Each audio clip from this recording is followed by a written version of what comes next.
known for its near infinite gameplay options, gigantic roster, and bombastic announcer, Capcom vs SNK 2 is an old-school classic, one that has truly stood the test of time. For as solid as it is, and believe me, it's solid, one of CVS2's drawbacks is that there are a select few fighters who dominate everybody else, similar to how the X-Men run the streets of Marvel vs Capcom 2. The likes of Cammy, Sagat, Blanka, Sakura, Bison, etc. do a wonderful job of making the lower tiers regret showing up to the fight at all, but that begs the question, who exactly are the game's low tiers? Well, that's what we're here to find out. Unlike many fighting games where we can pop over to the tier list and just look at the bottom, CVS2's groove and ratio systems play major roles in determining the strength of any particular character. Guile, for example, may suck butt in P-groove, but he becomes far stronger when utilizing the mobility and defensive tools provided by C-groove. As such, we'll be analysing every low tier in their strongest groove at ratio 2, with my information coming from the SuperComboWiki website and a tier list created by Bass, who's pretty much the best player in the world. By the way, I'm not saying that it's impossible for the low tiers to win, or that you're wrong for playing as them. As long as you're having fun, that's all that matters. With the obligatory YouTube intro out of the way, get ready for some low tier action. For those of you who love using pokes in neutral to frustrate the enemy, look no further than Athena, the magical pop star high schooler who happens to be an ancient goddess, or something. Luckily, she has access to a fireball, DP, teleport, command grab, reflector, and other offensive tools that help her stay alive in various matchups. When combined with C-Groove's dodge roll, air block, alpha counter, and 3 levels of supers, these allow her to remain mobile in any given situation, daring the enemy to fall victim to a mix-up. If you want to keep a mid-range opponent at bay, her ground pokes are decent enough, but her 5-frame crouching heavy punch really takes the cake. Its plus on block moves her under attacks, has high priority, and can be spammed against those who don't know how to deal with it. Use this move like your life depends on it, because it kind of does. Further ranges lend themselves to Athena's fireball, as not only can she start an okay-ish zoning war, but the projectile itself serves as a defensive wall that lets her safely approach. If you're desperate for a close-range reversal, Shining Crystal Bit is an amazing super, one that also functions as an anti-air. Every version, even the level 1 variant, is invincible on startup, so that's pretty good, especially for a level 1. Outside of these strong qualities, Athena is sorely lacking in every other avenue you can think of. She has some of the lowest health and stun values in the game, her mix-ups crumble to dust if the enemy knows they can just mash jab out of them, her DP's lack of invincibility and over-reliance on wake-up roll cancels lead to terrible meterless reversals, her combos are extremely short thanks to lacking special and super cancels, and her damage/frame data aren't threatening enough to control the match's pace. If the opponent avoids crouching heavy punch by using their own normals to control the distance right in front of them, Athena can't do much, she might as well just go home. Even if she somehow manages to stay up close and begin pressure, the concept of extended block strings that whittle down the enemy's guard bar is simply non-existent. Put simply, there's nothing in Athena's wheelhouse that can't be done more efficiently by other characters, which is why we rarely see her in high-level competition. With that said, she's good fun in casual matches, especially if you can spam Psycho Ball to annoy your friends. Definitely not inspired by JoJo's Bizarre Adventure, of course not, why would you ever think that? Benimaru Nikado is one of SNK's most iconic figures, one that was unfortunately struck by the low-tier hammer. When he's up close and personal, Benimaru is all about plus frames. Nearly all of his standing and crouching normals are plus on block, granting him the ability to keep enemies in check. Some of these whiff on crouching opponents, but you can circumvent this by using his ridiculously fast crouching normals. Go figure. Crouching light punch, light kick, and medium punch have 2, 3, and 4 respective startup frames, all while allowing for combo conversions. His dive kick hits multiple times and is plus 12, making it challenging to punish with an anti-air. Upon conditioning the opponent to block his quick normals, Benimaru's command grab serves to decimate their defense. This results in some interesting mind games surrounding strike-throw mix-ups, and that's not even mentioning his 1-frame grab super. Ouch. A-Groove's custom combos boost his punishment's potential far beyond what is normally possible, heightening the tension felt when he's running his offense. Now you might be wondering how Benimaru could possibly be a low tier with strengths like these, and it all boils down to a few core weaknesses. Firstly, his health is really low, only requiring a few solid combos here and there to take him out. For someone who loves to stay up close and right in the enemy's grill, this will cause him to explode. Damage output is more of the same, as Benimaru himself doesn't hit very hard in most situations. Without resources, his power levels leave much to be desired, and often fail to force the enemy to respect his presence. Finally, the moon physics on his jumps means he's free to anti-airs. You can easily react to this. As mentioned before, dive kicks can sometimes get around this, but an experienced opponent will know how to shut these down every time. What Benimaru lacks in tournament viability, he more than makes up for in style points. His animations are so cool, and I had a blast testing him out in training mode and seeing what I could find. Despite his noticeable drawbacks, Benimaru's move list is great to experiment with, and he's one of my favourite low-tier heroes in the whole game. As the fighting game genre's most iconic joke character, Dan Hibiki is here to shock the world with his psycho style of martial arts, and as he was intended to be a parody of SNK's Robert Garcia, it's ironic that he can now battle his companions. It should come as no surprise that Dan's streak of being a bottom tier continues in CVS2, as there aren't many reliable tools he can use to hold his own. Aside from a complete kit of Shoto moves, decent mix-ups here and there, mobility with his Zertatsu, and a solid amount of health, there's really nothing special here. K-Groove's run, short hop, and damage buffs make his pressure a tiny bit scarier, but this applies to literally every other fighter in the game, so it's hardly unique to Mr. Hibiki. Speaking of which, all other Shotos have stronger projectiles, anti-airs, block strings, neutral buttons, etc., and it leads to Dan easily being the weakest of the bunch. His meterless combos are especially bad, often requiring far more effort than what they're worth. A few normals into a Godoken are all we can do here, as his DP and Tatsu only connect when he's right up close. His level 3 supers are high damage enders, but they too suffer from poor range. Dan's normals suffer a similar fate, being unable to threaten most, if not all characters, from anywhere on the screen. Put him up against any opponent with good or even mediocre buttons and he'll get eaten alive. When he's on defense, Koryuken is only a consistent reversal when its random invincibility frames kick in. Yep, you have to take a gamble and hope that this will beat out an incoming attack. If you see it flashing white, that means it's invincible, so you literally just have to take a guess. I suppose you could roll cancel the move with C or A groove to make this invincibility consistent, but that's kind of like slapping a band-aid on a severed limb. It doesn't fix the rest of his toolkit. Chances are that you'll select Dan because he sucks, not in spite of it, and if you can somehow use his pink Gi of Doom to win a game, that's a real cause for celebration. Honestly, there's not much else for me to say, as I'm pretty sure that everybody watching is already familiar with Dan and how his weaknesses significantly outweigh his strengths. Considered to be a lower mid-tier on a good day, Dhalsim is here to do what he does best, annoy the heck out of his opponent via impossibly long limbs. I'm sure we've all seen his pokes control close to long-range distances in other games, and this objective, as well as his general pros and cons, remains true in CVS2.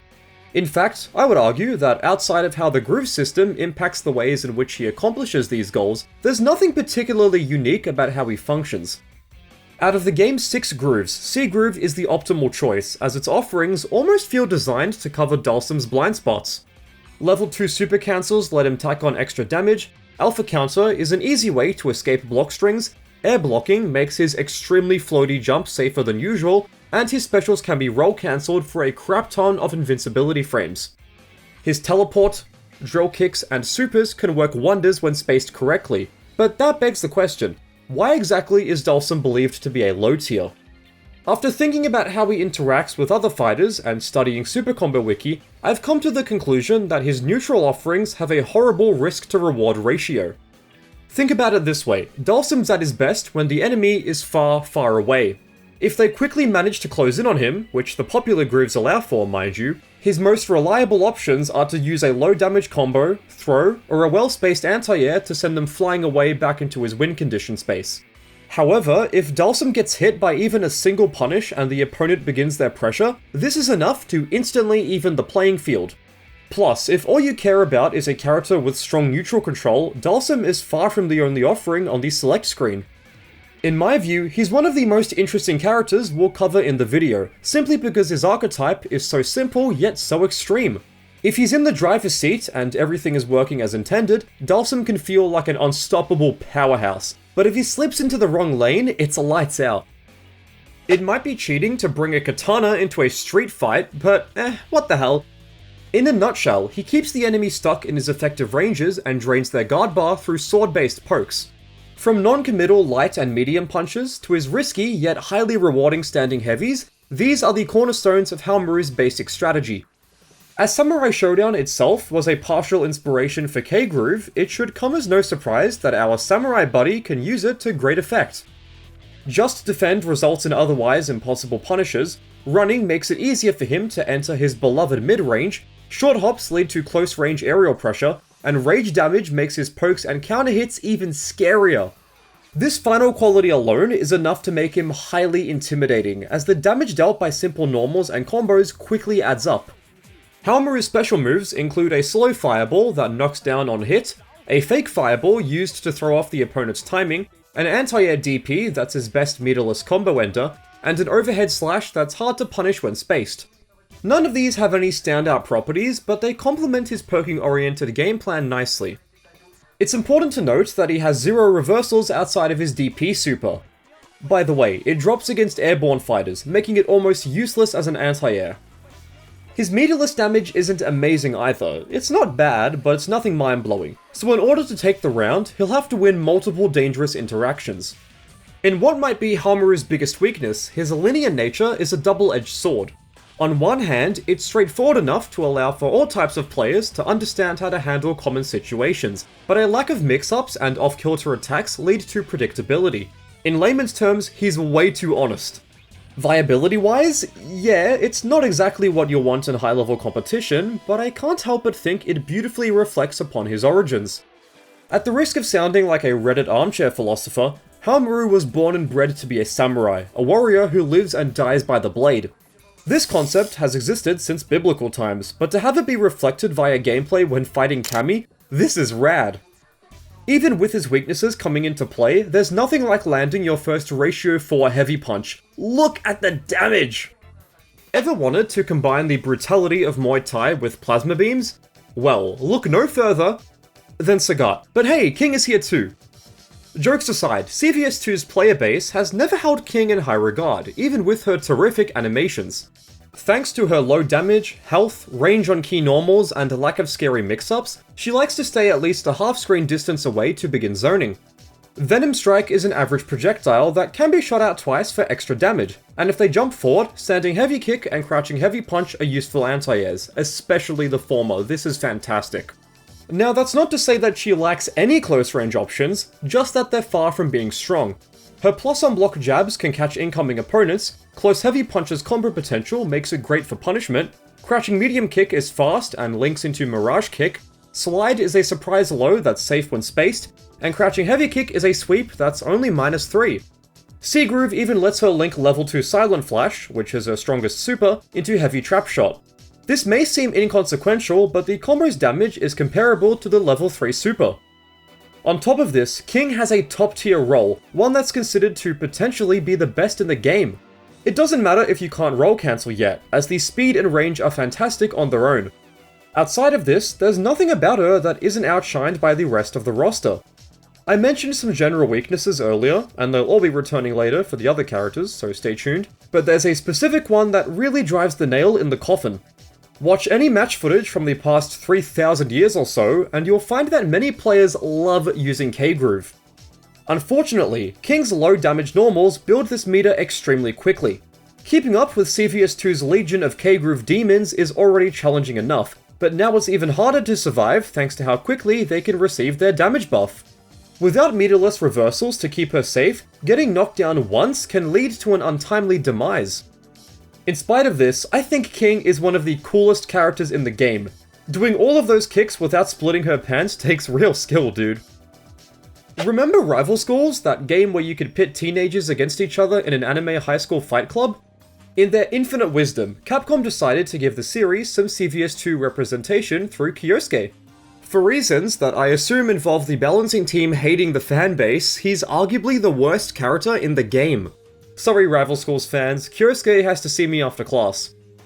First off, I have to mention his unique air combos. When up close, down forward heavy kick launches the enemy high into the sky. At this point, you can hold up forward to pursue them and start doing Magic Series combos, much like in Marvel vs. Capcom. Not only does this help to separate Kyosuke from the game's other fighters, but it's a brilliant harkening back to Raffle School's battle mechanics, A+.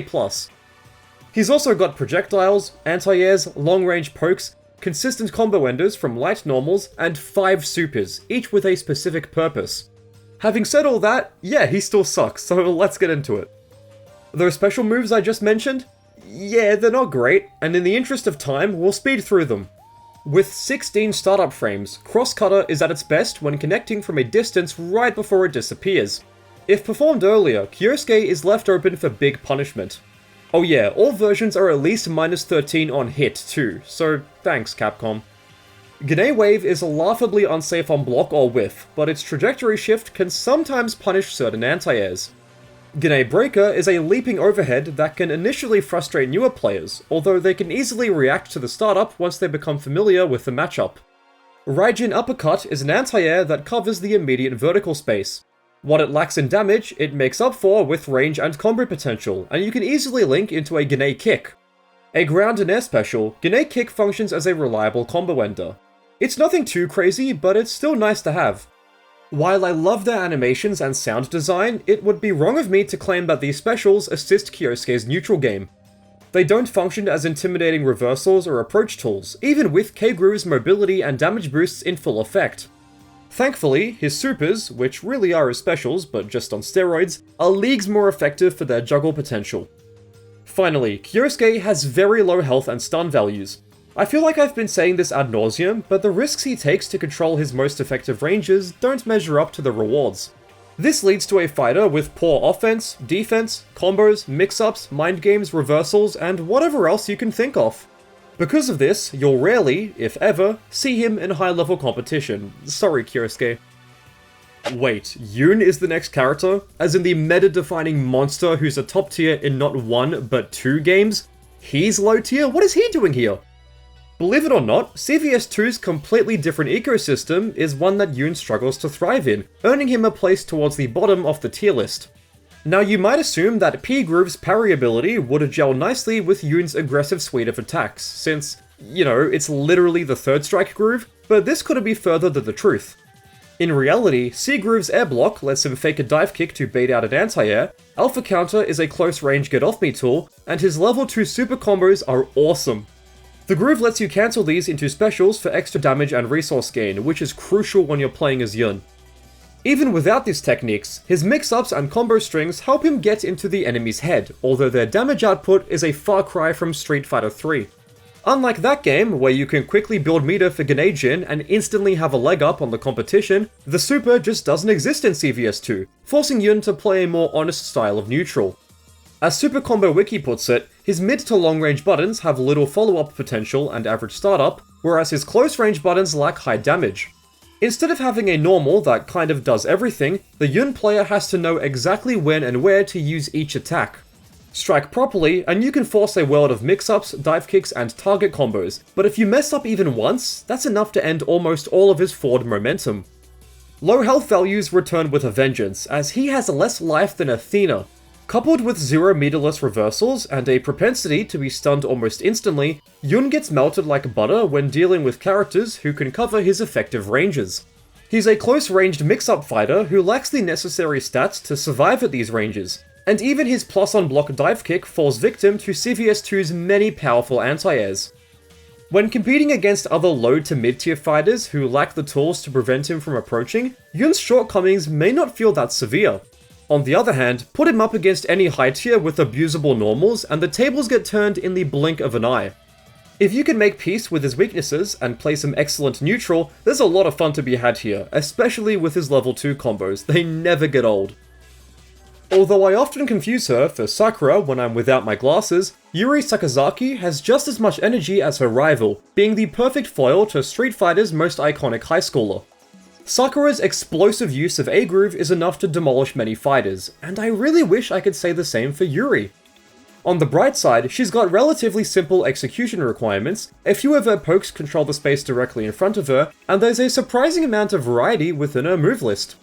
close range fireballs for poking and meaty frame advantage, DPs for anti-airs and combo enders, and a mid-range hit grab make up her brilliantly animated special moves. The problem, and this has been pulled straight out of Dan's playbook, is that none of these qualities measure up against any other Shoto. K-Groove's damage buff and A-Groove's custom combos represent Yuri at her most threatening, but even then, she has to move heaven and earth to do anything worthwhile. Without these resources, her most dangerous B&Bs will consist of a couple normals into a special, dealing very low damage in the process. Even the ones that guarantee a knockdown suffer from this unfortunate fate. If Yuri were a fighter designed around using strong normals to deal damage over time, limited combo routes would be a reasonable weakness, but these two fail to get the job done. When in neutral, she has to hit the opponent over and over and over and over again to get any semblance of meaningful damage. The ponytail on top of the Yuri sundae is that her health value is among the worst in the game. She has to work so hard to secure a life lead only to lose it by being struck once. Look, if you desperately want to use a high schooler Shoto with energy levels comparable to 1,000 suns, Sakura is right around the corner just begging to be on your team. However, if you're a massive SNK fan, don't let me stop you from using Yuri.